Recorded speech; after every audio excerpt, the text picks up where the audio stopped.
격앙된 반응을 보이고 있는 일본 네티즌 소식을 전해드리겠습니다. 현재 아베 정권에 이어 일본 총리로 새롭게 선출된 스가 총리는 전 정부와 마찬가지로 한국을 향해 연일 날선 대응을 펼치고 있습니다. 특히 징용 문제와 침략 역사에 대한 진정한 사과와 배상은커녕 한국 대법원이 취한 일본 전범 기업의 한국 내 자산에 대한 압류 개시 결정에 크게 반발하고 있는 상황입니다. 이 때문에 스가 총리는 올해 한국에서 진행될 한중일 정상회담마저도 문 대통령과 스가 총리의 첫 대면은 올해 말로 추진 중인 한중일 정상회의가 될 가능성이 높다. 코로나19 상황이라는 변수가 있긴 하지만 올해 의장국인 우리 정부는 가급적 대면 회의를 개최하는데 무게를 두고 있다. 대면 한중일 정상회의가 성사될 경우 자연스럽게 문 대통령과 스가 총리의 양자회담도 이뤄질 것으로 보인다. 만약 코로나 상황으로 대면 방식의 한중일 정상회의 개최가 여의치 않을 경우 오는 11월 미국 대선 이후로 미뤄진 G7 주요 7개국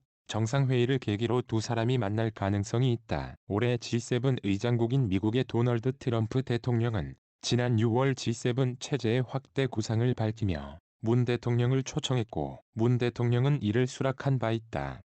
일본은 G7 회원국이다. 하지만 일본 사회의 또 다른 한편에서는 이런 일본 정부의 태도와는 별개로 한국과의 관계 개선을 도모하는 움직임이 나타나고 있습니다. 이는 일본의 일방적인 무역 도발과 역사 갈등으로 인해 한국 국민들의 불매 운동이 거세지면서 점차 일본 기업들에게 불리한 상황이 조성되고 있기 때문입니다. 또한 세계 곳곳에서 날이 갈수록 급속도로 인기가 급상승 중인 한국 문화는 물론이고 보건위기에서 보여준 한국의 남다른 대응 방식에 대해 세계 각국의 찬사가 이어지고 있다는 점입니다. 결국 이에 대한 반대의 급부로 일본이 한국과 갈등을 벌이면 벌일수록 오히려 일본의 고립이 더욱더 심화될 것이라는 우려가 나오고 있는 것입니다. 아니나 다를까 독일에서 벌어진 평화의 소녀상 건립 논란과 WTO 사무총장 선출을 위한 결선 과정에서도 연거푸 한국에 밀리는 상황이 연출되면서 한국과의 관계 개선을 바라는 목소리가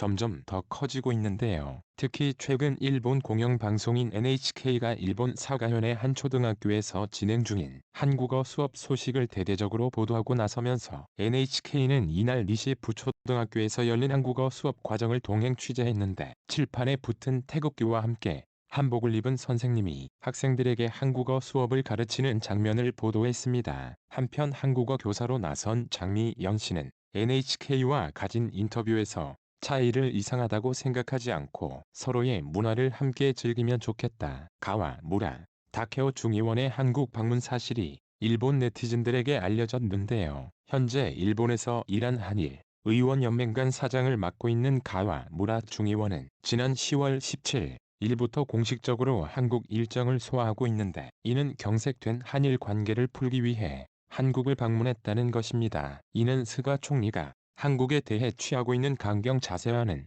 대조적인 모습을 보여준 것입니다.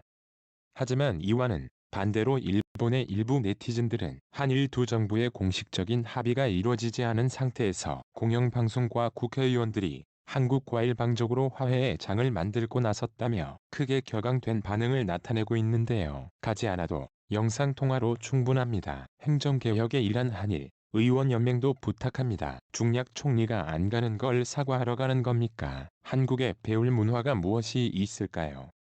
한국에 계속 사시기 바랍니다. 일본에는 돌아오지 마시기 바랍니다. 중략 오늘날 세계의 많은 국민들은 다양성을 가지로 각국의 문화와 사회 시스템을 경험하기 위해 활발한 교류를 이어가고 있습니다. 결국 현대사회에서는 유아 독존을 내세울수록 고립만 더 가속화된다는 점을 우리 모두 잘 명심했으면 좋겠습니다. 앞으로도 더 좋은 영상으로 찾아뵙겠습니다. 오늘도 시청해주셔서 정말 감사합니다. 좋은 하루 되시길